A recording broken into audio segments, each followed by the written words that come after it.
have Dr. Mohan here with me. She, of course, you know her from the landing coverage. Hey, Doc, how are you?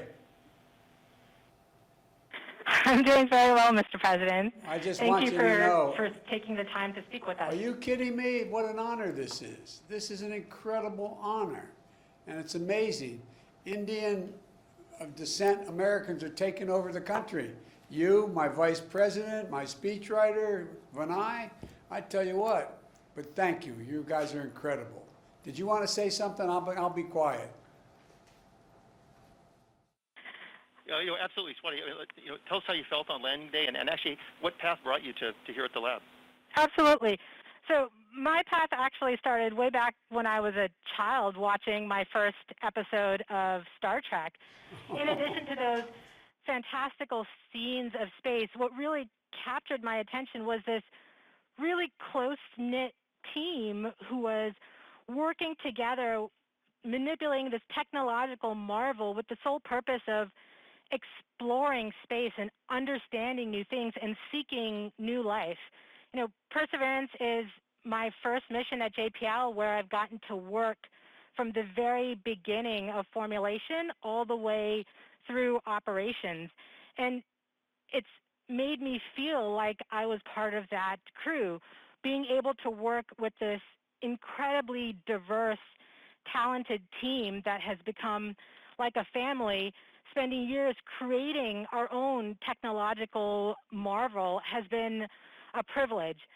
Those last days and weeks leading up to landing day, it was pretty smooth, but we were all still really nervous and frankly terrified until we got through those final 7 minutes. To be able to call touchdown safely, to see those first images come back from Mars, to see the place where we had never been able to go to on Mars before, and go there, reach there for the express purpose of seeking out new life, just made it feel like I was living in a dream. Now that that tremendous relief has passed for the team of being able to be there safely, all that's left is the excitement and the thrill of all the scientific discoveries that are yet to come of what Perseverance can actually find, and hopefully find those signs of past life on Mars. Well, I tell you what, you said you feel like you're living a dream. You've created a dream for millions and millions of young kids, young Americans. You talk about STEM. Look, the thing that I found so exhilarating about this, you all did this, the whole team, the team I can see now and the entire team at JPL. What you did, you restored a dose of confidence in the American people. They're beginning to wonder about us. They're beginning to wonder, are we still the country we always believed we were? You guys did it. You guys gave a sense of America's back. It's astounding what you did. You should not underestimate it. You should not underestimate it. You did it the most American way. You believed in science. You believed in hard work, and you believed there wasn't a darn thing you couldn't do if you put your minds together. One of the reasons why we're such an incredible country is we're such a diverse country. We bring the best out of every single solitary culture in the world here in the United States of America, and we give people an opportunity to let their dreams run forward. And I can't tell you how much everyone was so down the last years about, is America still the font of change, and are we still the country that has hopes and develops and pursues the most unlikely things to happen? And we are. And you all demonstrated it. I really mean this. It's so much bigger than landing Perseverance on Mars. It's about the American spirit. And you brought it back. You brought it back in a moment we so desperately needed. I was talking to a head of state who was calling me about congratulating me in becoming president. And then I later heard from another head of state saying, America's changed so much, they used to be so competent. to do great things. And here they can't even deal with the coronavirus. Look how badly organized they are. That was said by a head of state. And America, image in the world. And it matters. It matters because democracies have to demonstrate they can run as efficiently and more efficiently than autocracies. There's a big battle going on. Your kids are going to be studying about when democracy once again reestablished it could do anything, as opposed to autocracies that can just command things. I just can't tell you how much I believe historians are going to write about what you did at the moment you all did it. At the moment you all did it.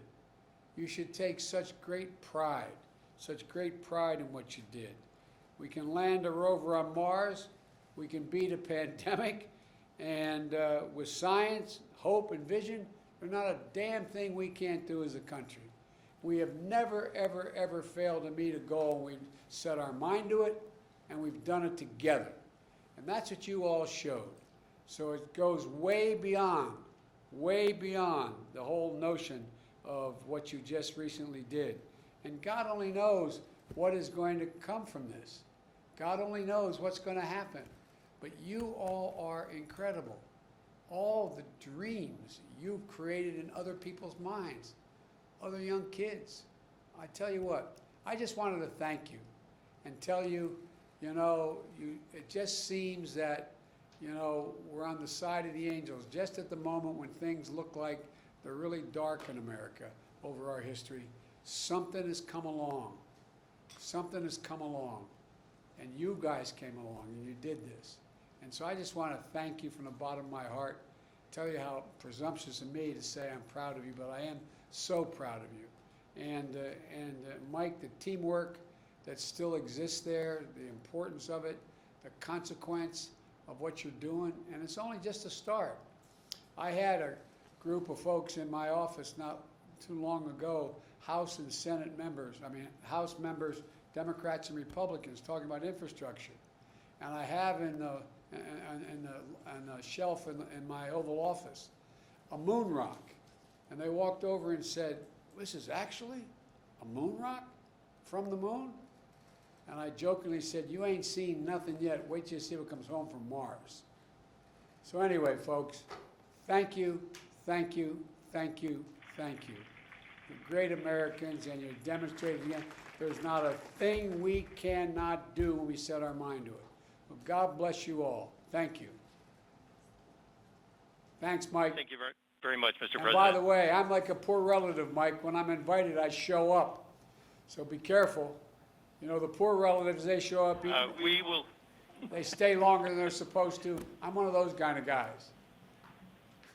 We will be more than happy to have you. To stay as long as you want. I'm looking forward to seeing y'all in person. We'll get you an office here. Thank you. Thank you. Appreciate it. Bye-bye. Godspeed. Thank you, sir.